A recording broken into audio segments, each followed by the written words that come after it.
بسم اللہ الرحمن الرحیم۔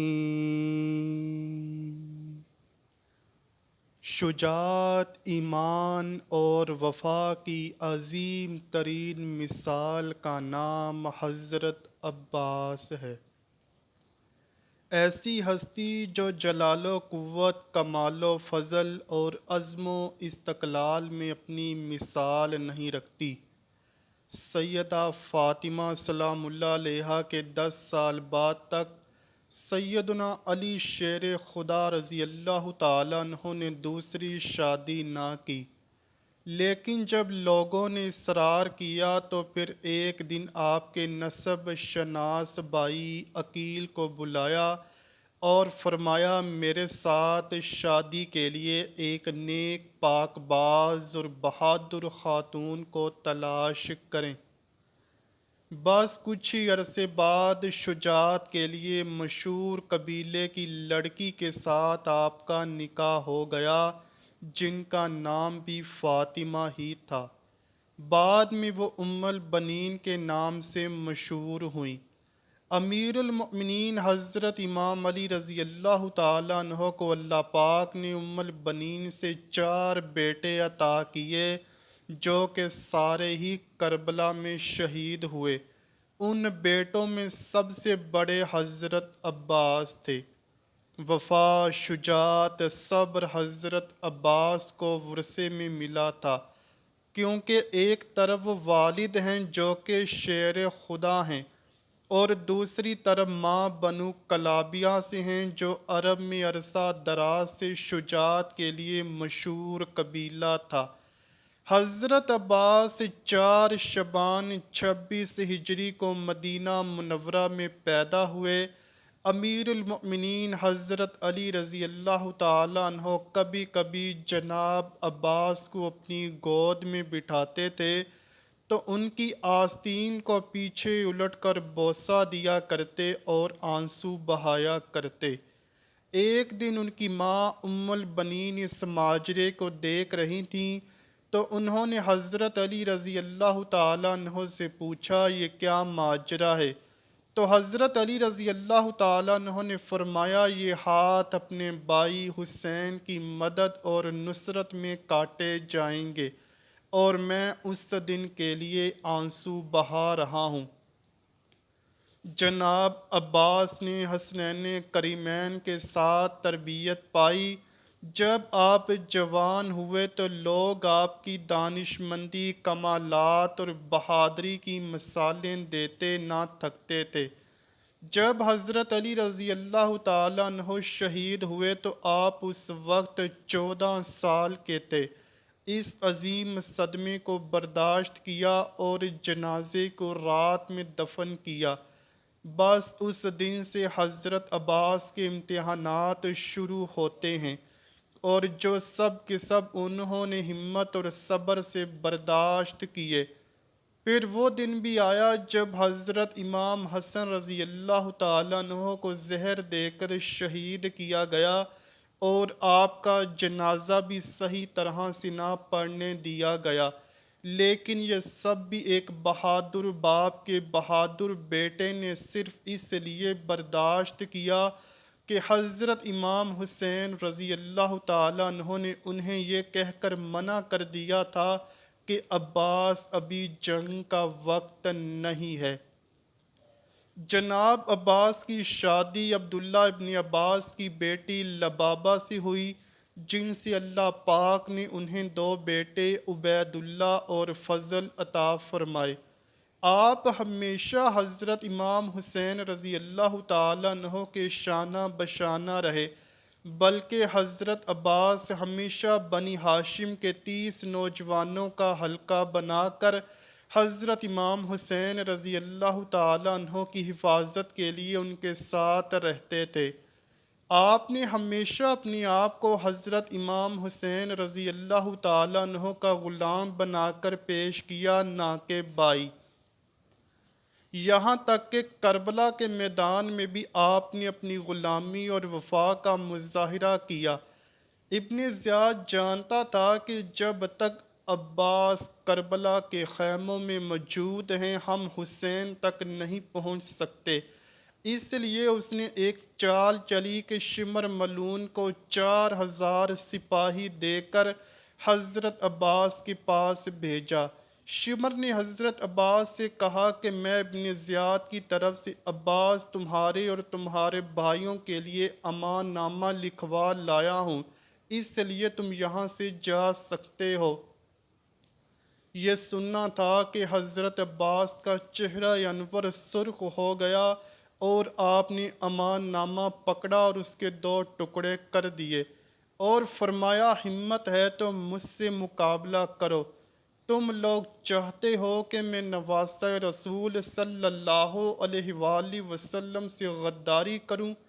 چنانچہ شمر اور ابن زیاد اپنے مقصد میں کامیاب نہ ہو سکے۔ پھر کربلا کے میدان میں جب باری باری سب شہادتیں پیش کر رہے ہوتے ہیں تو حضرت عباس نواسہ رسول صلی اللہ علیہ وآلہ وسلم سے عرض کرتے ہیں کہ آقا حسین رضی اللہ تعالیٰ عنہ مجھے بھی اجازت دیجیے میں ان یزیدیوں کو جہنم واصل کروں۔ لیکن حضرت امام حسین رضی اللہ تعالیٰ عنہ فرماتے ہیں کہ عباس یہاں شجاعت کا نہیں بلکہ ہمارے صبر کا امتحان ہے۔ حضرت عباس خیموں کے گرد چکر لگا رہے تھے کہ حضرت بی بی سکینہ ہاتھوں میں مشکیزہ لیے جناب عباس کے قریب آئیں اور کہنے لگیں، چچا عباس، میرے اصغر نے 3 دن سے پانی نہیں پیا۔ غازی عباس نے بی بی سکینہ کو دیکھا کہ خالی مشکیزے کو دیکھ کر فرمانے لگے، اے میری آقا زادی، میرے حسین سے کہو کہ میں آپ کے لیے پانی لے کر آؤں۔ بس سیدہ سکینہ حضرت عباس کو لے کر امام حسین رضی اللہ تعالیٰ عنہ کے پاس آتی ہیں اور فرماتی ہیں کہ اے بابا، چچا کو اجازت دیجیے وہ نہر سے پانی لے کر آئیں۔ حضرت امام حسین رضی اللہ تعالیٰ عنہ نے غازی عباس کے چہرے کو دیکھا اور ایک آہ بری اور فرمایا، سکینہ عباس جاؤ میری بہن زینب کے پاس، اگر میری بہن عباس کو اجازت دیتی ہے تو عباس تم چلے جانا۔ حضرت عباس اور بی بی سکینہ حضرت زینب کے خیمے میں آتے ہیں۔ جب بی بی زینب حضرت سکینہ کی معصومیت کو دیکھتی ہیں تو یہ کہہ کر حضرت عباس کو نہر سے پانی لانے کی اجازت دیتی ہیں، میرے بابا نے وصیت کی تھی زینب شام کی گلیوں میں جب ہاتھوں میں رسیاں باندھے تمہیں لے جایا جائے تو اس وقت صبر کا دامن ہاتھ سے مت چھوڑنا، اور میں کہا کرتی تھی کہ جس کا عباس جیسا شیر بھائی ہو کیا کوئی اس کو بھی گرفتار کر سکتا ہے؟ حضرت عباس پانی کی مشق لیے گھوڑے پر سوار ہوتے ہیں، ایک ہاتھ میں علم اٹھاتے ہیں اور نہر کی طرف بڑھنے لگتے ہیں۔ تاریخ طبری میں ہے کہ حضرت محمد بن جریر طبری لکھتے ہیں کہ جب حضرت عباس دریائے فرات کی طرف مشکیزہ اور ننگی تلوار لے کر نکلتے ہیں تو اس وقت عمرو بن حجاج 500 یزیدی فوجیوں کے ساتھ دریا پر پہرا دے رہا تھا۔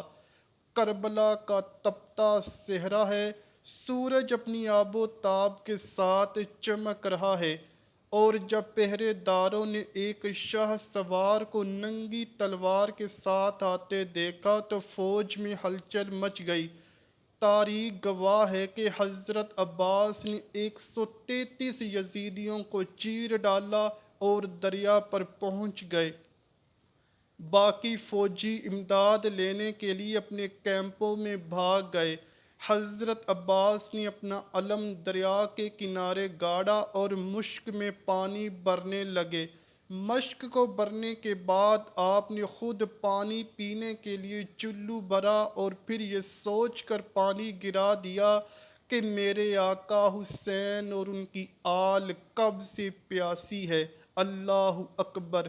دوستو، عباس سے وفادار شخص اس دنیا میں کون ہے؟ پھر آپ نے سوچا کہ اپنے گھوڑے کو پانی پلاتا ہوں، لیکن گھوڑا بھی وفادار ہی تھا، اس نے بھی پانی نہ پیا۔ اتنی دیر میں امرو اپنی فوج کی دوبارہ سب بندی کرتا ہے اور پیچھے اور سپاہی بھی مدد کے لیے آ جاتے ہیں۔ حضرت عباس مشکیزیں اٹھائے گھوڑے پر سوار ہوتے ہیں، اتنے میں ایک تیر ان کے کندھے پر آ کر لگتا ہے۔ حضرت عباس گھوڑے کو خیمے کی طرف دوڑاتے ہیں، سپاہی ان کو گھیر لیتے ہیں اور تیروں کی بوچھاڑ کر دیتے ہیں۔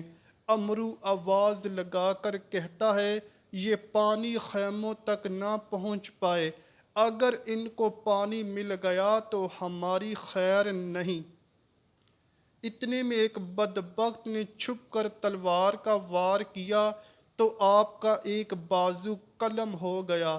آپ پانی کا مشکیزہ دوسرے ہاتھ میں پکڑتے ہیں اور پھر دوسرے بازو پر بھی وار ہوتا ہے اور دوسرا بازو بھی قلم ہو جاتا ہے۔ اس کے بعد جناب عباس پانی کا مشکیزہ منہ میں پکڑ لیتے ہیں، لیکن پھر سب یزیدی یکجا ہو کر تیر برساتے ہیں اور پانی کے مشکیزے کو بھی لگتے ہیں اور پانی بہنا شروع ہو جاتا ہے۔ جیسے پانی بہتا ہے تو میرے آقا کی آنکھوں میں بھی آنسو آ جاتے ہیں، وہ گھوڑے سے نیچے گر جاتے ہیں، تیروں سے نڈھال ہو جاتے ہیں۔ یزیدی فوج فتح کے نعرے لگاتے ہوئے واپس سے جاتی ہے۔ جب امام حسین رضی اللہ تعالیٰ عنہ حضرت عباس کو گرتا دیکھتے ہیں تو وہ ان کی طرف بڑھتے ہیں اور آ کر حضرت عباس کے سر انور اپنی گود میں لے لیتے ہیں۔ حضرت عباس رضی اللہ تعالیٰ عنہ پہلی دفعہ حضرت امام حسین رضی اللہ تعالیٰ عنہ کو اپنا بھائی کہہ کر پکارتے ہیں اور معافی مانگتے ہیں کہ میں معصوم سکینہ کے لیے پانی نہ لا سکا۔ آپ کی روح مبارک دارالفنا سے دارالبقا کی طرف کوچ کر جاتی ہے۔ اب ساری شہادتیں ہونے کے بعد جب سارے سر گردنوں سے اتار دیے جاتے ہیں اور ان کو نیزوں پر چڑھایا جاتا ہے تو صاحب وفا حضرت عباس کا سر نیزے پر نہیں رکتا اور بار بار گر جاتا ہے۔ یزیدی فوج پریشان ہو کر حضرت امام زین العابدین رضی اللہ تعالیٰ عنہ سے پوچھتے ہیں، ایسا کیوں ہے؟ جس پر آپ تاریخی جملہ فرماتے ہیں، میرے چچا نے ساری زندگی حسین کی برابری نہیں کی تو اب مرنے کے بعد ان کا سر بھی حسین کے سر کے برابر نہیں رک سکتا۔ اللہ اکبر! یہ سن کر شمر کہتا ہے کہ عباس کے سر کو گھوڑے کی زین سے باندھ دو، لاکھوں کروڑوں سلام ہوں حضرت عباس رضی اللہ تعالیٰ عنہ کی وفا پر۔ اللہ پاک ہم کو بھی اللہ کے دین، اس کے پیارے نبی حضرت محمد صلی اللہ علیہ وآلہ وسلم اور ان کی آل پاک سے وفا کرنے کی توفیق عطا فرمائے۔ اے اللہ پاک ہم سب کے گناہوں کو معاف فرما دے، ہمیں سمندر وفا حضرت عباس سے چند قطرے وفا، صبر اور بہادری کی عطا فرما دے۔ اے اللہ پاک ہمیں لوگوں کے لیے آسانیاں پیدا کرنے والا بنا دے اور ہمیں صاحب وفا حضرت عباس کے روضے کا دیدار بھی عطا فرما دے۔ کمنٹ سیکشن میں آمین لکھنا مت بھولیے گا۔ امید کرتا ہوں کہ آپ کو ویڈیو ضرور پسند آئی ہوگی۔ اگر ویڈیو پسند آئی ہے تو ویڈیو کو لائک کیجئے، شیئر کیجئے اور چینل کو لازمی سبسکرائب کیجئے۔ کمنٹ سیکشن میں اپنی رائے کا اظہار بھی ضرور کیجئے گا۔ ملتے ہیں اگلی ویڈیو میں، تب تک کے لیے اللہ حافظ۔